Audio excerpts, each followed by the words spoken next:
గురించి మాట్లాడుతూ మీరు 498A ఇప్పుడు కొంచెం తగ్గించారు. ఒకప్పుడు వెంటనే ఎఫ్ఐఆర్ అయిపోయేది, ఇప్పుడు కౌన్సిలింగ్ ఉంటుంది, తర్వాత సిఐ స్థాయి అధికారి ఉంటేనే ఎఫ్ఐఆర్ ఫైల్ చేసే విధంగా తీసుకొచ్చారు కదా. అలా ఇప్పుడు ఈ పర్టికులర్గా అట్లీస్ట్ మిగతా పక్కన పెడితే ఈ సినీ సెలబ్రిటీస్ విషయంలో రేప్ కేసెస్, మనం ఇప్పుడు జానీ మాస్టర్ కేసు కావచ్చు, రాజ్ తరుణ్ కేసు కావచ్చు, మన టీడీపీ ఎమ్మెల్యే కేసు కావచ్చు, వీటిలో నిజాలు ఏంటో తెలీదు, అవి ప్రూవ్ కావు. కానీ ఈలోపు కేసు వచ్చేస్తుంది. ఇప్పుడు సరే, ఇప్పుడు రాజ్ తరుణ్ అంటే అరెస్ట్ చేయలేదు, కానీ మొన్న టీడీపీ ఎమ్మెల్యేని పాపం ఆయన పార్టీని సస్పెండ్ చేశారు, మొత్తం రాష్ట్రం మొత్తం వైరల్ అయ్యాడు. ఇప్పుడు జానీ మాస్టర్ అన్నింటినీ సస్పెండ్ చేశారు, మొత్తం వైరల్ అయిపోయాడు. ఈయన అరెస్ట్ చేసే ముందు ఇది నేను చేయలేదు అని చెప్పుకోవటానికి అట్లా ఏం లేకుండా మహిళలందరూ దీన్ని మిస్యూజ్ చేసేసుకుంటూ వెళ్ళిపోతున్నారు కంటిన్యూస్గా. ఇందాక నేను అడిగినట్టు పాపం పురుషులకంటూ ఏమీ లేకుండా పోతుంది. ఎందుకంటే మనం మొన్న కోల్కతా రేప్ కేసు గురించి మాట్లాడుకున్నాం. అలాంటి వాళ్ళకి ఖచ్చితంగా శిక్ష పడాలి, వాళ్ళని చంపాలి, తప్పులేదు. కానీ దీంట్లో వాటికి బలం చేకూర్చే క్రమంలో అమాయకులైన అబ్బాయిలు చాలామంది నలిగిపోతున్నారు కదండి. నలిగిపోతున్నారు.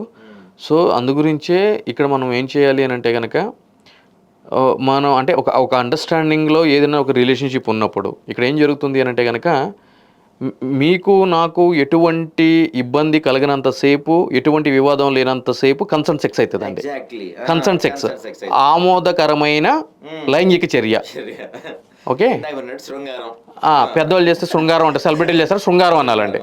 శృంగారం ఎప్పుడైతే కనుక మీరు నన్ను చాక్లెట్ అడిగి నేను చాక్లెట్ ఇవ్వలేదు అనుకోండి, మీరు నన్ను బర్గర్ అడిగి నేను బర్గర్ వెళ్ళలేదు అనుకోండి, అప్పుడు ఏమైతే తెలుసా, వితౌట్ కన్సెంట్ అంటే ఫోర్స్ఫుల్ సెక్స్ అవుతుందండి. అంటే ఏమవుతుంది అని అంటే కనుక శృంగారం బలాత్కారం అవుతుంది, పేరు మారిపోతుందండి, గుర్తుపెట్టుకోవాల్సిన విషయం. సో ఇటువంటి ఇబ్బందులు కూడా ఉంటాయి.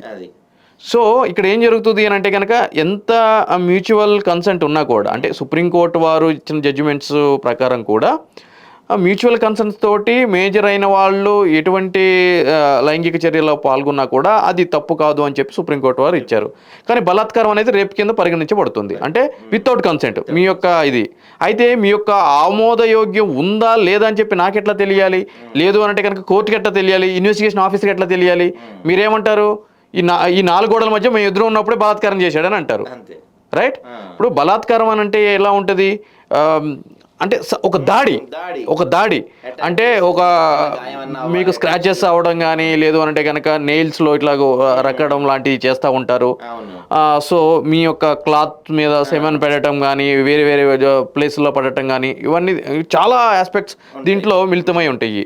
దాంట్లో కొన్ని సంవత్సరాల నుంచి జరుగుతున్న దాన్ని ఆల్ ఆఫ్ సడన్గా ఇప్పుడు తీసుకొచ్చి, అంటే ఒక 7 సంవత్సరాల క్రితమో 6 సంవత్సరాల క్రితం నుంచో జరుగుతుంది, నేను ఇప్పుడు తీసుకొచ్చాను అని అంటే కనుక ఇన్వెస్టిగేషన్ అధికారులు కూడా దాన్ని ప్రూవ్ చేయాలి అని అంటే కనుక ఎట్లా ప్రూవ్ చేస్తారు? There is no కొరాబరేషన్.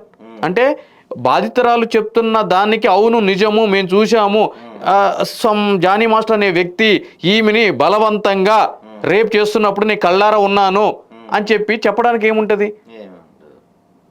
ఎవరుంటారు? ఎవరుండరు. సో ఇండివిజువల్ స్టేట్మెంట్ ఉంటుంది. పోనీ టెక్నికల్ ఎవిడెన్సెస్ ఏమన్నా ఉంటాయా అని అంటే కనుక దాన్ని ఎట్లా తీసుకుంటారు? ఎప్పుడో జరిగిపోయిన దానికి ఇన్ని రోజులు ప్రిజర్వేషన్ ఉండదు కదా సెమన్ అనేది.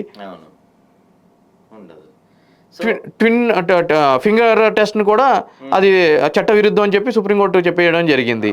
మరి ఎలా పాసిబుల్ అవుతుంది? ఇందాక మీరు అన్నట్టు నేను ఒక ఎగ్జాంపుల్ చెప్తా.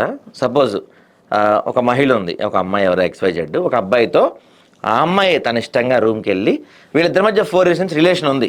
కానీ ఆ అమ్మాయికి సపోజ్ మేమైతే ఏదో ఫైట్ చేయాలనుకుంది, ఏదో బంగ్లా అడిగింది, మీరేమని అన్నారు.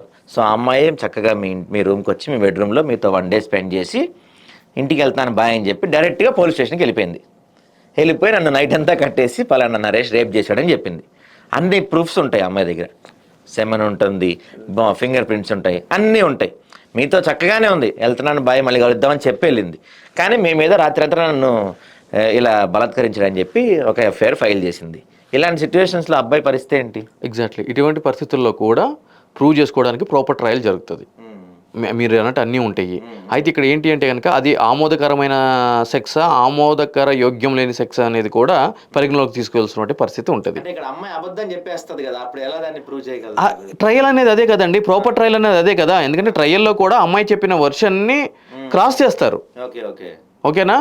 మరి నీకు అంటే ఆ యొక్క ఫిర్యాదుని బేస్ చేసుకొని సంబంధించిన ఐఓ అంటే దర్యాప్తు అధికారులు ఫైల్ చేసిన అభియోగ పత్రాన్ని బేస్ చేసుకొని వాళ్ళు సేకరించిన సాక్ష్యాధారాలను బేస్ చేసుకొని ఒక ట్రయల్ అనేది జరుగుతుంది. ఓకే.